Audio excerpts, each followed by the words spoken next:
أهلا بكم من جديد. طبعا شفنا في نهاية الحلقة اللي فاتت إن صابر بدأ يتعاون مع الشيطان علشان خاطر يحل مشاكله، وبتبدأ الحلقة الجديدة واللي بنشوف صابر هنا وهو بيرمي الحجاب وبينزل جوه الطبق وبيطلع منه دخان، وبنشوف صابر كده مخضوض أو مفزوع. بعدها بيصحى من النوم وكل ده كان حلم في الآخر، واتضح إن هو كان بيحلم. بعد كده صابر بيقوم وبيفتح علشان يلاقي الحاج صالح اللي بيقول له تعالى عايزك. ولما قعد صالح هنا بيقول له أنا شفت فيديو لواحد اسمه رجائي، وبيقول له يعني إن هو بيقول كلام أنا مستغرب له جدا، وبيشغل له هنا الفيديو. رجائي ده بيقول إن المختار راجع، فبيقول راجع يا جماعة وأبشروا. فقال له هنا صالح الراجل ده قصادك أنت، لكن صابر بيقول له أنا معرفش هو أنت تعرفه ولا لأ. قال له صالح هنا مش مهم بس هوصل له، أنت بقى ناوي تعمل إيه؟ فقال له صابر هنا عاوز أجمع أهلي حواليا. ففرح هنا صالح وقال له أنت ناوي تصلح الحاجة أم حسن، لكن صابر بيقول له ده مش قصدي، أنا قصدي حسن ومنال والبقية. وبيضحك كده، وقال له هنا صالح عموما أنا هفضل ورا الراجل ده لحد ما أعرف له طريقة. وبعد كده بيسيبه وبيمشي. صابر هنا بيقعد يفكر في الكلام وفي الحلم اللي حصل له مع أبوه. نيجي بقى مع رجاء هنا واللي كان نايم، وتاج بتزار جنبه كده وبتقرب له وبتقرب إيديها من كوباية وبتقرأ عليها، وبيطلع نور على المية دي وبيشاور قدامه على كده على الغطا، وبتظهر ورقة مرسومة فيها بيت ومكتوب عليها المداح، وبتختفي وبتقول كده بصوت عالي اصحى. ولما صحي وقام، رجائي طبعا عمال بيكح علشان يشرب من المية اللي فيها الكوباية اللي هي كانت عمالة بتقرا عليها، وبياخد منه من اللوحة اللي قدامه وبيقرا طبعا كلام كده. والمداح بنشوف إن هو بيبحث عن المداح، وطبعا بيظهر له خبر العائد من الموت، وبيعرف مين هو المداح. حسن بقى واللي كان بيجهز للبرنامج بتاعه، واللي بتجيله منال تقول له هو احنا ليه فانتوا ليه فارضينه كده على الناس باقي حلقتين ومحدش طايقه. لكنه قال لها ده بقى السواد اللي جواكي، انا فاهم شغل النسوان ده. قال له هنا سامر منال ملهاش في شغل النسوان ده، حسن منال بتتكلم صح في شغلها. قال له حسن هنا ما انتم غلطانين ليه جايبين لجان وتقول لي نمبر وان والكلام ده كله. قال له سامر هنا احنا ممكن نخليك نمبر وان من غير اللجان والكلام ده كله، وعايزك تحضر بقى لكام موضوع كده سخنين عشان يولعوا السوشيال ميديا. وحسن بيقول له انت بتتكلم عنهم كده بطريقتك، وبيسيبه وبيمشي وبيدخلوا كده لوحدهم. وقتها صابر هنا لما شاف حسن بيقول ايه النحس اللي هب على السوري ده. فصابر قال له هنا انا جاي اقول لك اني اسف يا حسن وعايز اقابل الدكتور سميح. قال له حسن هنا خلاص هبقى اشوف الموضوع ده، لكن صابر بيقول له لا دلوقتي، انا عن نفسي انا عازم نفسي عندك النهارده. وبيشده كده من ايده وخرجوا. نيجي بقى عند رجائي واللي كان ماسك السبحة ورايح يقعد على المكتب وبيقول بسم الله الرحمن الرحيم، ومسك مقص وقطع فرطها ولبس نضارة والحبات بتاعتها كده، فاستغرب وقال في سبحة 66 حباية ازاي ما خدتش بالي. حسن بقى واللي كان قاعد مع صابر وبيقول له انت مقصد ان انت مش مجنون يعني، وان امك واختك عايشين. قال له صابر هنا مع انك دخلت السكة دي قبل كده وعارفها بس عادي طالما انت بتشوفهم انا مصدقك يا حسن. وبتوصل هبة وفاء هنا على طول مع سميح، وحسن بيقول له اهو الأموات وصلوا اقرأ لهم بقى الفاتحة. وبيسلم صابر كده على هبة وعفاف. وفي وقتها كان موت في قصر سميح، وبيدور موت هنا على حاجة وصابر بيطلع لهم وبيضيع لهم وقت عشان يقدر إن هو يكمل ومحدش يقف قدامه. وبيكلم كده سميح وبيشاور بإيده على المراية، لكن سميح بيغمض طبعا وبيقدر يوصل ويشوف اللي بيحصل. وبيقول لصابر انت مش هتستفيد منه، يعني ده شر وانت يا شيخ صابر. وبعدها بيختفوا وقتها التلاتة. وحسن بيقول له واقف ليه يا صابر؟ قال له شفت وصدقت اخوك هو من البني ادمين. قال له في بني ادمين بيختفوا؟ قال له حسن هنا هم مين دول اللي اختفوا؟ ما جوش اصلا. اقعد الله يبارك لك ما تزاولنيش. قال له صابر هنا انت ما جيتش يا حسن ولا ايه؟ فمشي وسابه. وحسن بيقول لنفسه هنا يعني شاب متهور صابر.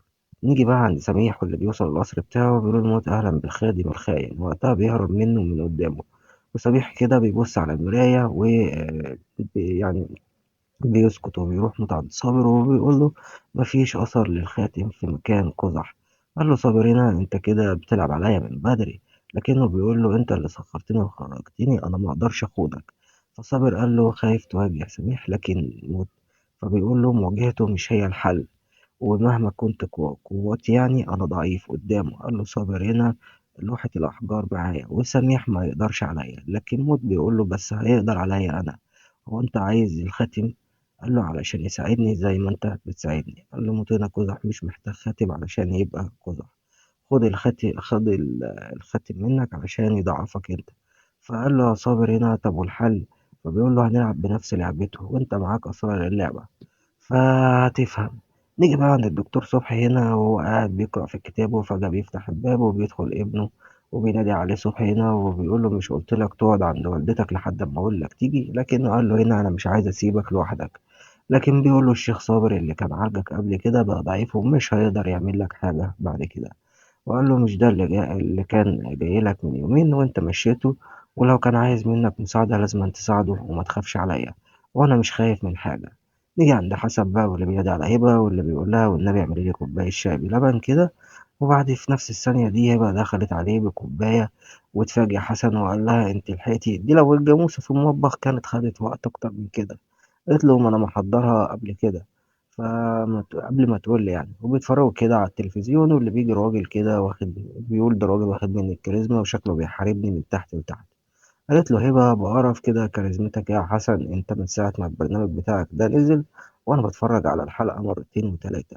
قال لها انا متضايق بس بقول اللي في دماغهم يعني في اي حاجه. ووقتها طبعا حسن بيقول لها طالما انت بتوعي الناس كده وبتفهمهم مش مهم. نيجي بقى عند الدكتور سميح واللي كان معرفك عليهم وهو عمره يعني ما يعمل حاجة وحشة. قال لها هنا حسن ده كفاية انك رجعتي ليا. نيجي بقى عند صابر واللي بيوصل البيت عند رحاب وعبد الرازق وبيقول لهم ان هو مش موجودة هنا يعني. وقتها طبعا بتظل صفاء وبتقول له ابعد عن رحاب يا صابر، انا هنا علشان ابعد عنك شرها. لكنه قال لها هنا انا جاي عايزها يعني. قالت له هنا بطل تدور عليا، ولو كنت بتحبه. قال لها تفتكر اللعبة ممكن تكمل بعد ما عرفت كل حاجة؟ قالت له انا قلت لك مش بخاطري. وقتها صفا بيزعق كده وبيقول لها رحاب انت فين وفين ابني؟ وام حسن طبعا ضحكت كده بسخرية وقالت له وانت عرفت تحميه من قبل كده علشان تعرف تحمي ابنك دلوقتي؟ ابنك صابر في امان معانا. وبيمشي كده وبيقول لها مش لايق عليك اللي انت بتقوليه ده.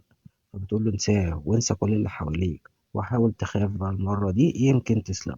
وفجأة بيسمع صوت صريخ كده عيل وبتلف صفاء وبتبص فوق وبتقول انتم كويسين. وقتها بيظهر وراه موت ومعاه قط- قصر، وشكله كده يعني كان في حاجة أو قريب من رحاب وبيسلمه لصابر وبيمشي. وبتلف صفاء وبيقول لها هنا حاضر يا حاجة صفاء ولا أي حاجة من الحاجات دي كلها. فبتقول له تمام يا ست صفاء كده هحاول أخاف ومش هطلع تاني على السلم. وبعدها بنشوف صالح رايح البيت عند رجاء هنا وبيخبط وبينادي، لكن رجاء كان سامع بس واقف وخايف يفتح ويرد عليه. وقتها صالح بيزعق وبيلف علشان يمشي. نيجي بقى عند جميل هنا واللي كان خارج من الأوضة وبيقول اللمية أخيرا نمتي؟ مالك غلبتني. وقتها طبعا الباب بيخبط وبيفتح علشان يتفاجئ بعماد اللي بيقول له ازيك يا عم جميل. فاستغرب منه قال له كده ازاي؟ لكن عماد بيقول له انت مستغرب اني عايش مع ان يعني عايشة معاك ومالك عايشين؟ بس على فكرة عايشة عارفة ان انا عايش. فبتقول له طب ليه عايش يعني؟ قالت له يعني اهو طلعنا عايشين. فبتقول له سيبونا كده لوحدنا شوية. وقفل جميل باب الشقة ودخل هو ولما جوه وعشا. وقالت لعماد ايه اللي جابك لأبويا وأمي؟ قال لها ده أنا المفروض أسألك بتعملي ايه هنا. قالت له بساعدهم وبعوضهم عن اللي راح منهم. قال لها ملك وعايشة ماتوا بسببكم. قالت له هنا اللي أنا جاية علشانهم هيتم. قال لها وأنا جاي علشان أبلغك إن خلاص مخ التخطيط سميح وقدامه اللي أنا هقفله.